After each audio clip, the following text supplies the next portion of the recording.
right, good afternoon. I'm Bob Moorbacher, president of Centralia College, and I want to welcome all of you here this afternoon as we are here to dedicate our student services wing in this building to Alice White Fourth.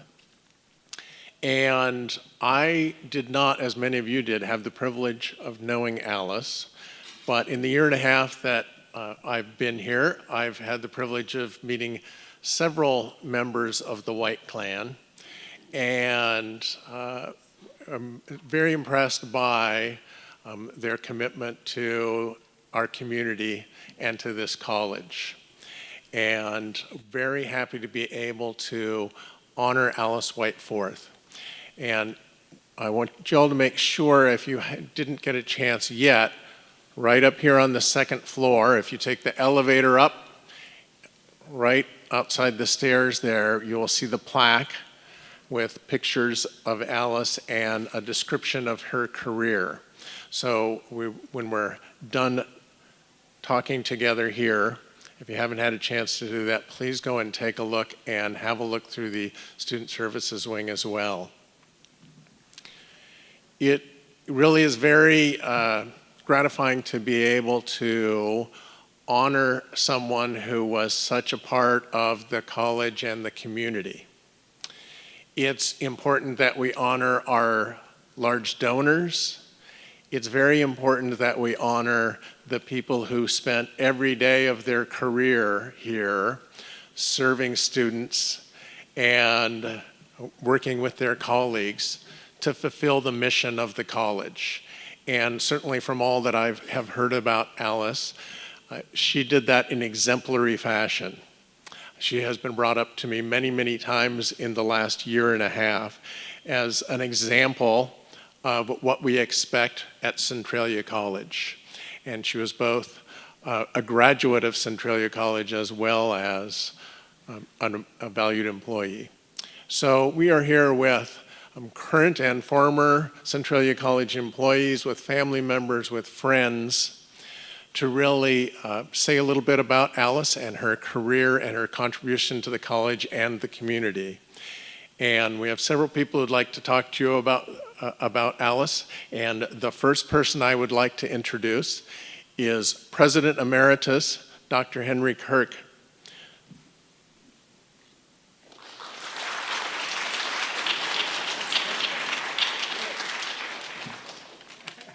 Thank you. Sharp audience.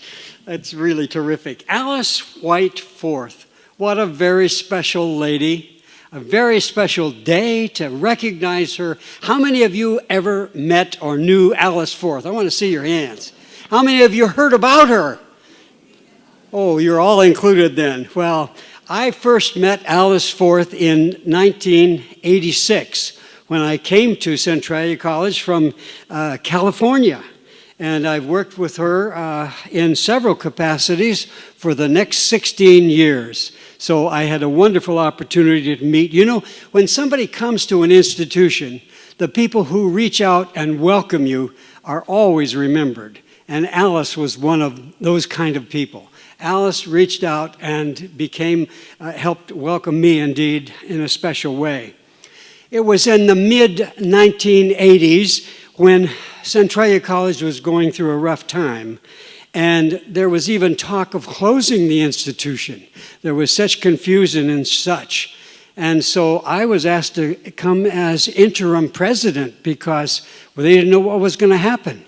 And I looked around and said, what a great institution with super people and a neat community. Let's get this baby going and get it right back to its original founding. It's got a wonderful history. I read the history of this college, and it's so exciting and so inspiring. So behold, things started going, and our faculty and our staff did a turnaround. Students started coming, and the rest is obviously a history that you have helped make.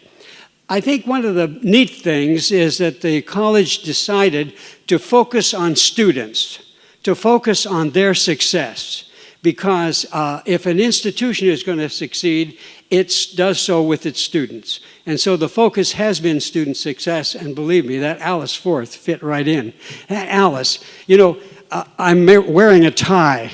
This is very unlike me, having retired 16 years ago, that I'm doing this for Alice. Now, if you knew Alice, you would understand. And let me tell you, when I first came from California, and I was used to sunshine and flashing around, didn't bother the rain, and she said, Dr. Kirk, yes, Alice, you're not respecting our weather. You must dress properly. You're not in California now, you're here in Washington. Oh, okay, Alice. If you know Alice, you understand that Alice was in charge, and what a wonderful lady, and just a joy to be with. Well, there are so many good things we could say about her. She served as a faculty, outstanding faculty, as an instructional administrator, and then we had an opening for a dean of students. And there were some terrific candidates for that institution, that position, and Alice put her hat in the ring. And you know, we started looking, the committee looked and said, you know, Alice knows this place like the back of her hand. She would do a terrific job. And that recommendation came forth, and I was just happy as could be. Alice was a terrific dean of students. And again, that focus on students and student success. Well, Alice has done it all, as already has been said by President Moorbacher. She served as a student. She served as a faculty member, as an administrative staff. She knew the college. She served it with excellence. And best of all, she was a person of principle. Principles will hold you together when the boat starts rocking. And she indeed had principle and talent and interpersonal skills. A lovely, lovely person. You know, this is why we get together like this, is to recognize those characteristics that made someone very special. Let us recognize and celebrate those characteristics and emulate them as best we can. Let us recognize her, remember, and emulate her life and her contributions. I'm proud to have known Alice Forth. I hope you are too. Thank you.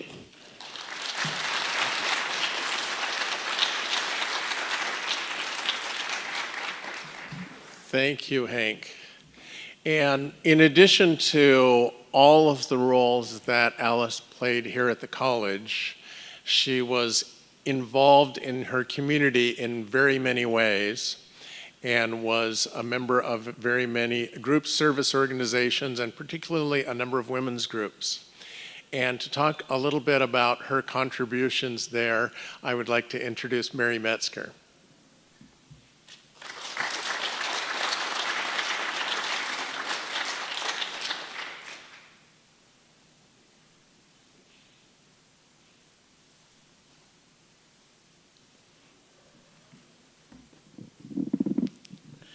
Well, just to establish the hierarchy of knowing Alice, I've known her since the 1960s, so I beat Dr. Kirk, and I beat Dr. Moorbacher.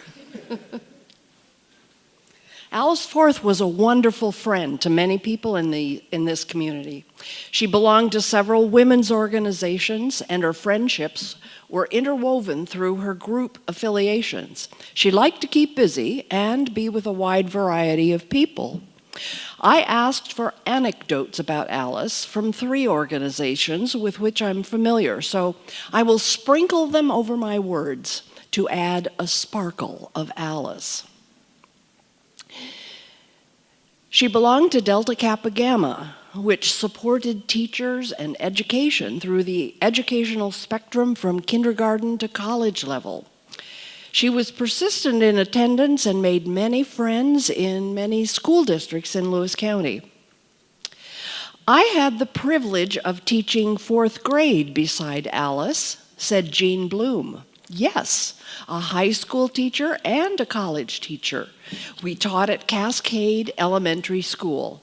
We had such a good time sharing plans, talking over the students. With our husbands, we made fast friends, traveling to Hawaii together and boating together. Alice and I went to the Holy Land and Egypt together. I loved the Fourths, and am so grateful she is being honored as she should be. Ellen, a blonde, was in 4th grade reading group taught by Alice. She said, "She had such beautiful black hair, I admired it every day." The American Association of University Women, AAUW, captured Alice's attention after she retired. She was always willing to take on responsibilities alone or on a committee. She took the lead in planning the luncheon for EYH, or Expanding Your Horizons, a yearly event held here at the college for middle school girls to introduce them to career possibilities for women. The emphasis is on STEM-related careers like architecture, agriculture, law, medicine, engineering, forensics, and many more. At this luncheon that Alice planned, the presenters each told about their interactions with the girls that day and the times when the gleam of realization that I could like to do this appeared. Alice helped with the annual book sale sponsored by AAUW. The proceeds fund the yearly scholarship for a sophomore woman attending Centralia College, and a scholarship for a junior woman from Lewis County attending a university. In the last several years, this fundraising event has raised at least $8,000 per year. So some of the proceeds have gone into an endowment fund to perpetuate this educational support, so valued by AAUW members. When I was a new member, back in the 70s, willing to say yes to a job that was over my head, that of program vice president. I was a stay-at-home mom and had few contacts in the wider adult community. Alice came to my aid. We sat in her sunroom, and she suggested women I could call. I worked through quite a list and was introduced to many interesting women. I found enough willing to fill the AAUW needs for 8 monthly meeting programs in time for the fall printing of the yearbook. Another of the organizations Alice Forth supported by her membership and participation was the St Helens Club.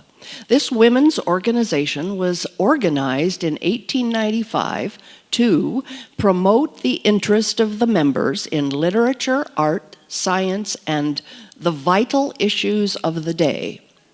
The reason this organization draws women together is to hear a lecture by a member. Every other year, a member prepares a 1-hour lecture on a designated topic.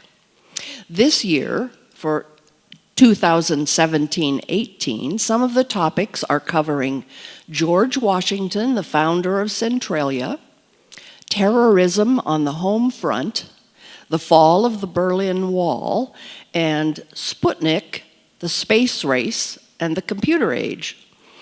I remember an Alice Forth presentation about the Seattle Children's Hospital, its origins, sites, and purpose. She had contacted the hospital and obtained information, photos, and video footage from its earliest days. Alice also took her turn at being president of St Helens Club for 2 years.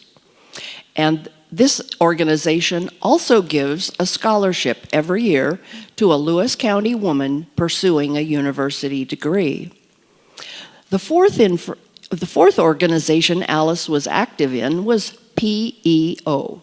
These letters represent the objectives of this 150-year-old international sisterhood, philanthropic educational organization, which celebrates the advancement of women, educates women through scholarships, grants, awards, loans, and motivates women to achieve their highest aspiration. There's a women's college located in Nevada, Missouri, owned and supported by PEO. Alice traveled there several different times to attend and learn more about Cottey College through their summer school for PEO women, and she returned enthused and even more supportive of this 4-year independent liberal arts and sciences school.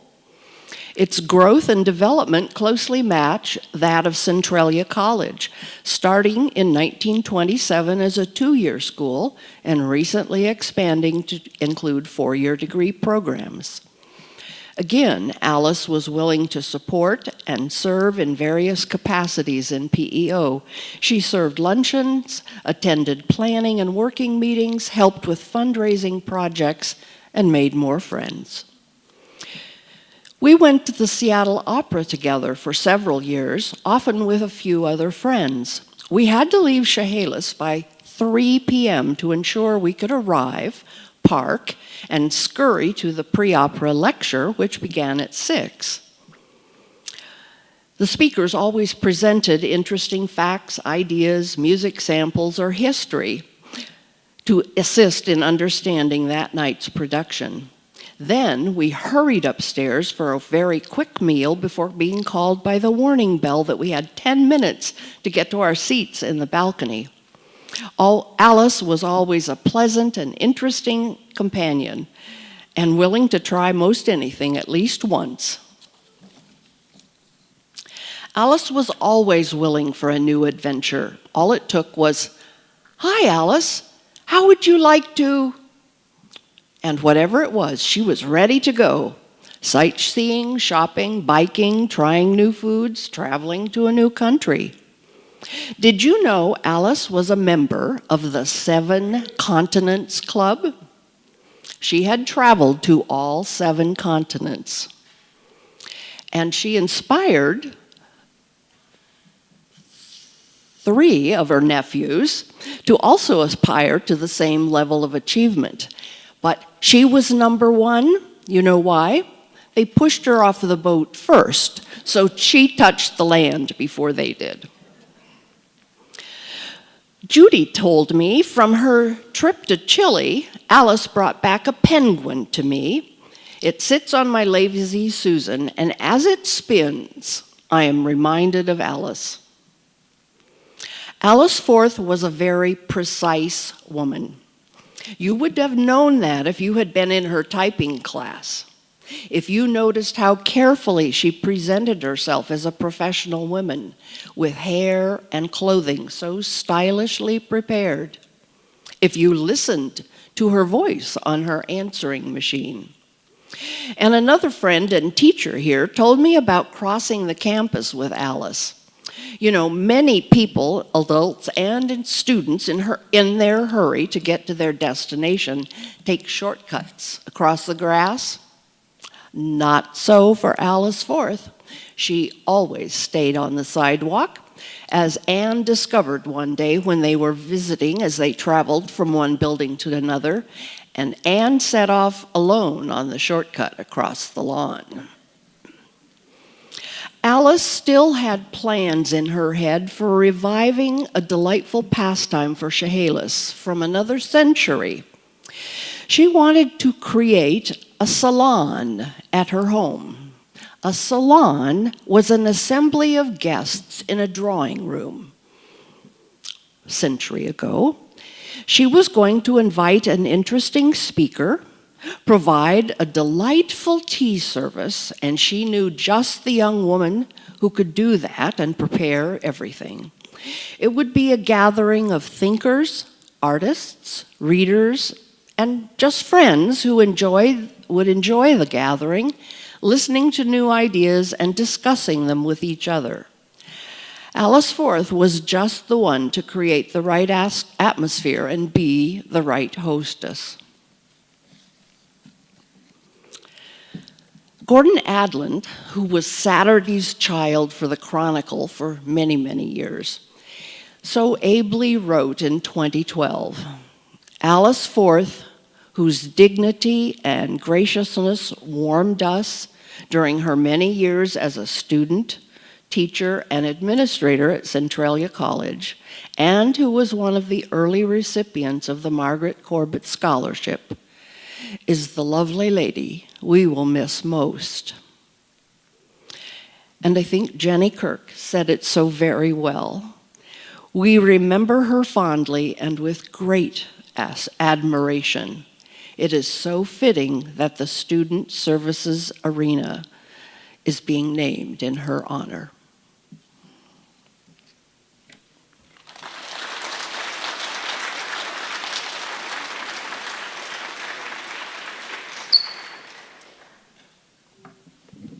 Thank you, Mary. That was fantastic. The wonderful details that really painted a picture.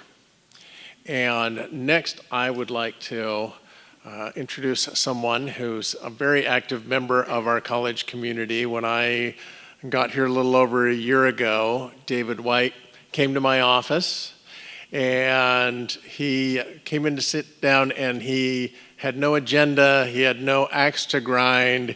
He just came over to chat and welcome me to the community and to the college. And I think that speaks of his graciousness and commitment. And so, David, would you come forward and say a few words for us?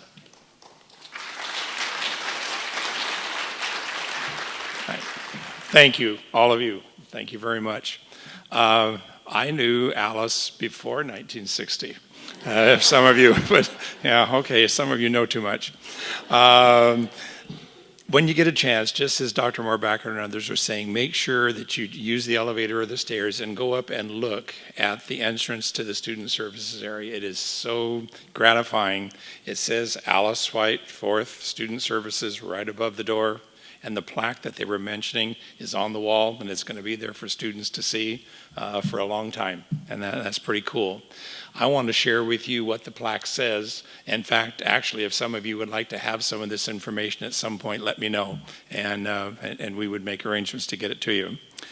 Alice White, 4th, who attended Boisfort Schools, and one of her classmates is here, just was talking to him, graduated from Centralia College, being the first Margaret Corbett Scholar, and actually on the plaque, which was a really nice surprise to me, there's a picture on the plaque of her with Miss Corbett, and I did not know until today that that was going to be there, and that was just really, really special. She went on to receive a bachelor's degree from Washington State University, and Washington State University is where she became Alice. She'd been Billy White. In fact, when she first, some of you that knew her way back, in fact, Mr. Coates, that was our registrar, called her Billy for I don't know how many of the first years that she worked here. But when she went to WSU, it was Alice White on the class list, and she thought it was just too much trouble. And so she just went on from Alice at that point. She has always been Billy or Auntie Bill to us, as you'll hear from another speaker. She also got her master's degree from Pacific Lutheran University. She did further graduate studies at the University of Washington, University of Wisconsin, and Cambridge College in England. And one of her students, Daniel, is here somewhere. I saw him a little bit ago. There he's waving at me, who also works with me now. He was on that, and I've got a picture somewhere of, I think, he and possibly Neil wandering around England. Alice joined Centralia College first to serve as an instructor and went on to become a counselor, and this is going to be on the plaque. Chairman of the Business Education Division and finally Dean of Students. She became the advisor for the National Student Education Association, a future teacher student organization, and one of the former members that was a member with me is here today, part of that student teacher organization. Throughout the years of her service to Centralia College, as has been said repeatedly, she was known for her high standards and performance in the workplace, while supporting colleagues and maintaining a positive attitude. Her professionalism and perseverance on behalf of students was evidenced in their future success as productive employees, supervisors, and citizens. Alice received the Washington State Business Education Association Merit Award, then Washington Business Education Association President Award, and was nominated for the National Business Teacher of the Year. After retirement, she served as Washington State Coordinator for Teacher in Service for Curriculum Development. She was an active member of the Centralia College Foundation Board of Directors and the Centralia College Booster Club, and I think those are some of the places that Dr. Kirk knew her for part of those years after she had retired. And actually, as part of the Centralia College Booster Club, and she is, at one point, was named Member of the Year. And I think I see Bob Peters back there, and I think he may have had something to do with that somewhere along the line. In fact, Bob, did she hire you? Well, yeah, we won't hold that against her. You're doing well. So anyhow, Alice continued to be a world traveler, as has been mentioned, taking trips to all 7 continents, which was pretty cool. She was highly active in the community with memberships, as Mary has mentioned, and not just membership, but leadership in those service groups, AAUW, PEO, which I guess I'm not supposed to know what that stands for. Is that true, membership? Delta Kappa Gamma and the St Helens Club. A group of colleagues and community friends established an endowed scholarship in her name to which she and others, including family, continue to support, so that scholarship continues to be awarded each year in her name. Again, I want to encourage you to definitely go up and take a look at the plaque and the sign. Alice, or Bill, as she was to me, was not only my sister, she was a colleague, and she was good at both. And I can say that in all sincerity, very good at both. I was 4th child in a family, descendants of the Kristen and Rayton families. We were in a family that valued education and work. This gets a little tougher on this part of it. I was treated very well in that household. She helped me learn to swim. Interesting story. We went to Vashon Island to see her as a counselor at a Campfire Girls Camp.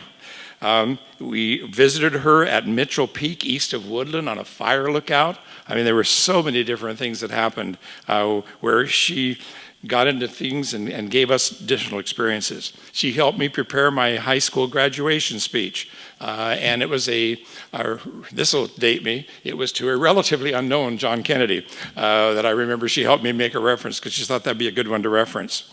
And as I mentioned before, she was our college advisor here when I became a student for Student Education Association. We so comfortably worked as colleagues. We didn't talk about work at home and didn't talk about the vice versa. And it was very comfortable. Many people had no idea that we were brother and sister because of the 2 last names. And it was funny at different times when people would say, "She's your sister?" And I said, yeah, for quite a while now. And of course, I want to mention that she was married to Jerry Forth. That's where the Forth names comes into the picture. Uncle Jerry to the kids, this man that was bigger than life, and they had a wonderful marriage. We just lost him awfully young. The Europe travel was mentioned, and she has done so much in our family in terms of raising the next generations. And your next speaker is going to be a product of that good influence.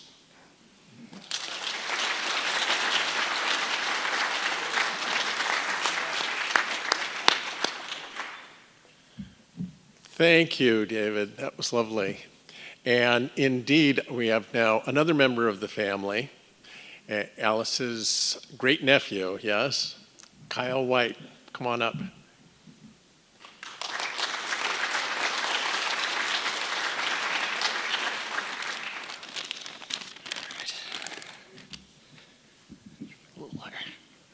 Hello, my name is Kyle White, and as you heard, I am Alice Forth's grandnephew. Annie Bill, as she was known to us, was a constant source of enlightenment and happy memories during my childhood. Some of my earliest memories are of Annie Bill waiting with me for the kindergarten school bus, or she'd bring me with her to social gatherings. She'd have a new Lego set there for me to enjoy every time I visited. I cannot narrow down any one favorite memory of Annie Bill simply because there are just too many of them. She always had a fridge that was full of treats for visitors, many mystifying artifacts from around the world. She'd even teach me how to play baseball and keep an eye on the ball, and we'd play catch and things like that. I could always count on Annie Bill for her generosity and kindness. In my eyes, Annie Bill was infallible. She was never selfish, she never spoke with anger, and she was always a beacon of joy. I think that was the thing I admired the most as I grew older. Annie Bill's years of travel developed in her a positive perspective of which I have never encountered an equal. As the first person in our family to set foot on all 7 continents, as you've heard, she knew how much she had to be thankful for. and she passed on her love of the world to many others, including me. I was actually blessed to travel to 3 different continents and many countries with Annie Bill, and even shared a room with her on a ship to Antarctica. I remember that ship ride being the most turbulent experience I'd ever had.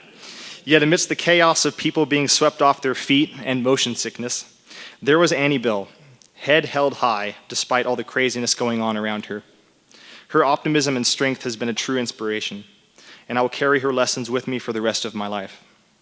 I choose to believe that Annie Bill has gone on one final journey, which all of us must make in our time.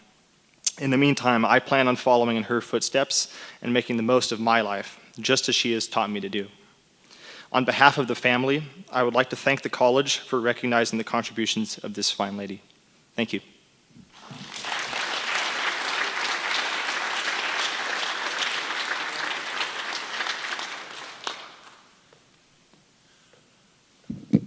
All right. Well, when we were getting ready here just a little bit ago, David suggested to me that there might be a couple of people who would be chomping at the bit to say just a word or two.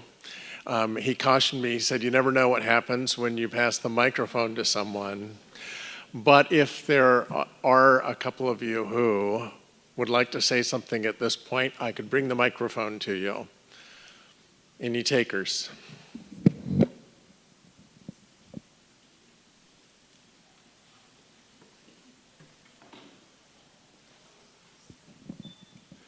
My name is Doyle McKim, and I lay claim to having known Billy longer than any of you. We started in the first grade together.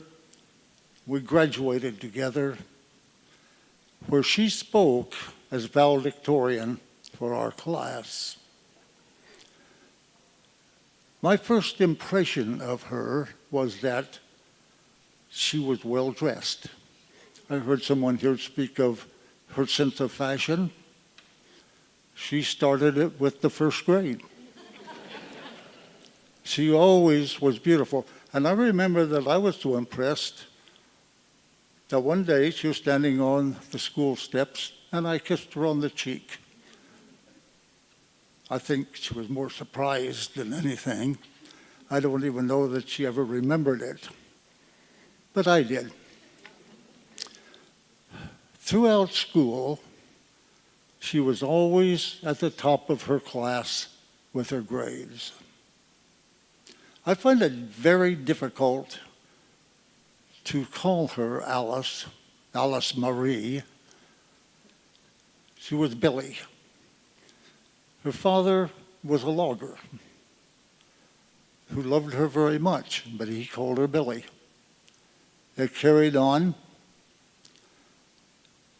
She lived far out toward a place called Metzger, at almost the very end of the bus line.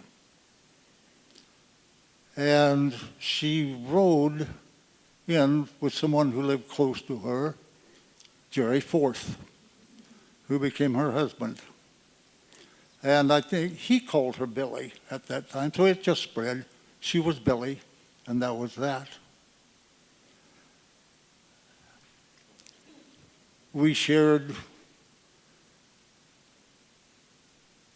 grade school, high school, and a year and a half here at Centralia College. Then we parted our ways. Korea had a word to say to me. And she went her way and she married Jerry. And then when I moved back to this area, I found that she lived just down the hill from me. So we talked often. We went to a play together, and I found her to be an extremely interesting person. I'm sorry we lost her. But I will always send my love to her, as I know that you do, not only at this moment, but every time a thought of her falls into your mind.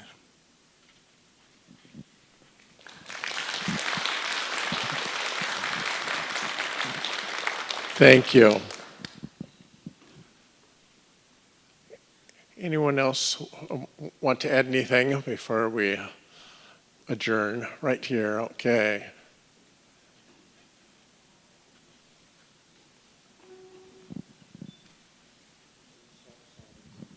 My name is Marge Wieland, and I first met Alice in 1974. She was my colleague, my mentor, my inspiration, my closest friend, and I miss her every day. Thank you.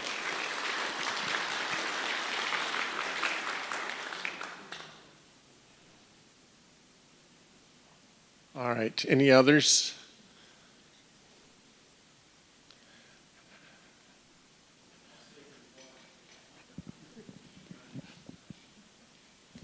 Dave, since you mentioned my name, it's Bob Peters. And I know Shelley and I were talking. We might have been her last two hires.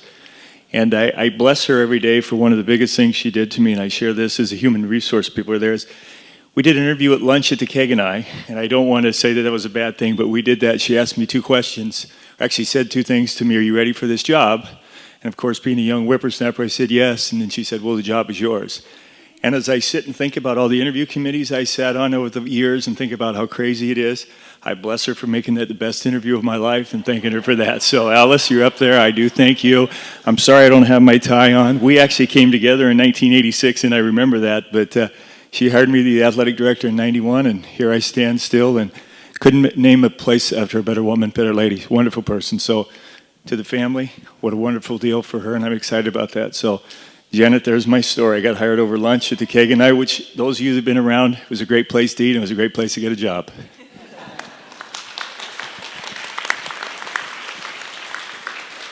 My name is Shelley Banish. I'm the Director of Student Life here at Centralia College. And also, Alice actually hired Bob and I at the same time. And throughout the years, every time I would see her, she'd always say, you know, you are the best thing I ever did for Centralia College.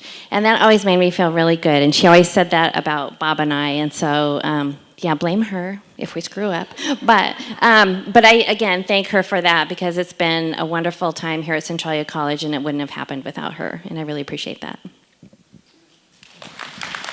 Thank you.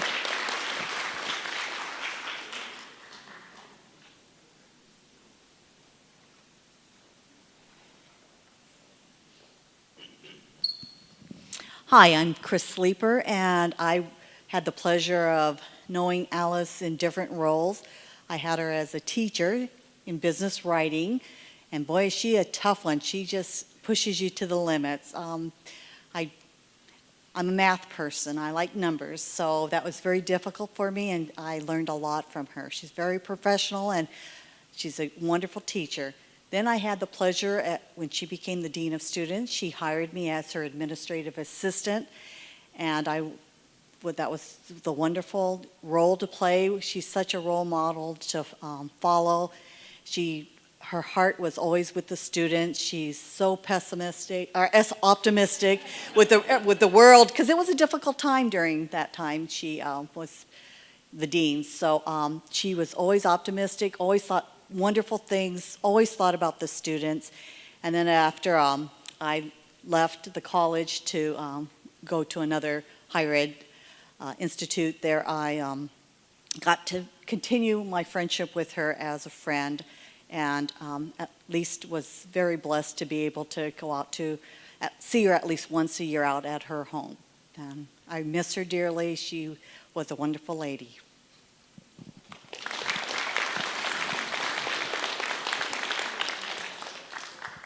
I'm Ann Copeland. I met Mrs. Forth 40 years ago this fall when I was enrolled in her typewriting class, as we called it back then. She paved the way for me to go on to Western and get my degree in business education. And then she called me in 1984 and said, we need somebody to teach our late night typing lab. Can you do that? And I didn't think I could, but she did. And so I did. And I've been here ever since. In 1989, when she went on to be Dean of Students, I was known for a couple years as the new Alice.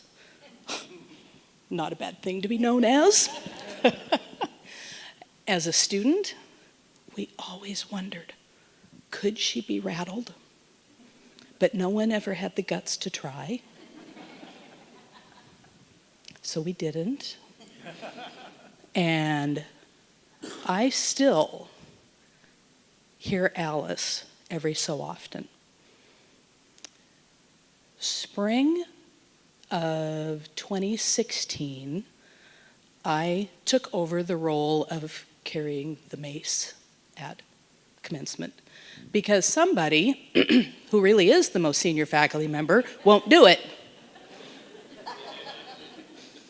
And at that point in time, there were some things going on, and I was really miffed with this place. And after I'd said, yes, I'll do it, I thought, I'm not going to do it. I'm just not going to do it. And then I'm pretty sure I heard Alice right here. Georgianne, is that a very professional way to behave?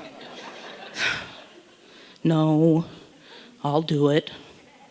And so I did, because I always listened to her. Thank you. I'm Vicki Pogarels, and I served on the Centralia College Foundation with Alice. And I can't tell you, she would be so proud of this building. It was her goal to bring student services all into one place. And she was a member of the Capital Campaign, and she raised money for this building. And then when it didn't get built, she said, do you think I'll live long enough to see it? Well, she didn't, but just know that her heart and soul went into this building. That's all I wanted to say. Thank you, Vicki.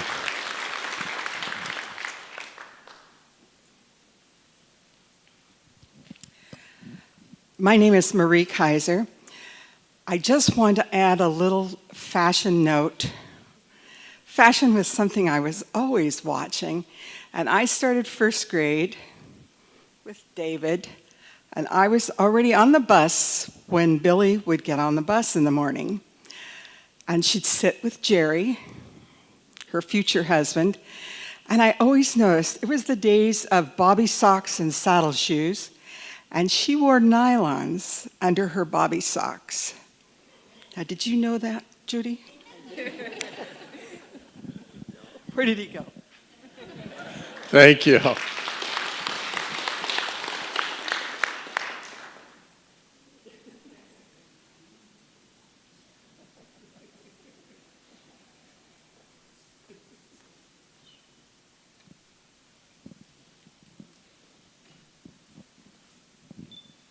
Billy was my sister-in-law.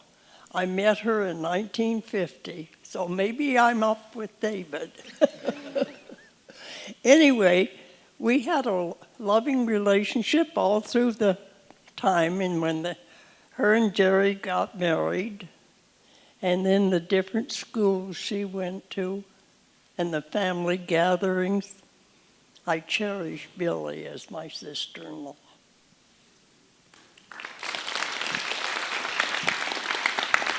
Thank you.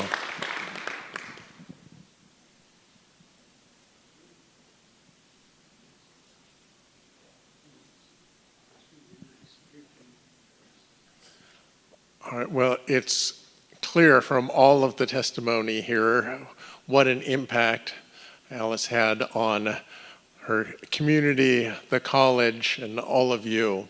So really thank you all for being here today. The rest of our program involves refreshments, involves going upstairs to see the plaque and the student services wing, and visiting with each other. So thank you for coming here today, and thank you for helping us celebrate Alice's contributions.